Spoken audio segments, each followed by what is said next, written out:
Hello friends, today in this video I'm going to show you how can you get PDF permission in a bank statement.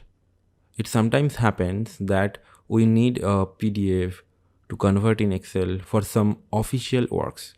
Now let me show you. If I right click here and go to document properties, you see I cannot edit this PDF file, right? Now let me show you how can you change it to allow. Okay, you just close this. This is the PDF file and open it with the Google Chrome.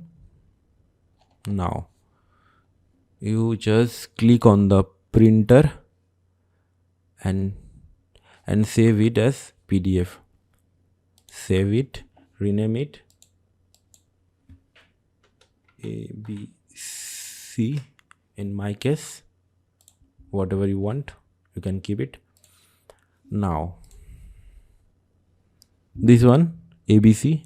Now if I open this file and go to document properties, you can see all the options has been allowed in this PDF. Now you can convert this PDF file easily in Excel. So guys, if my videos are helpful, please subscribe my channel. Thank you for watching.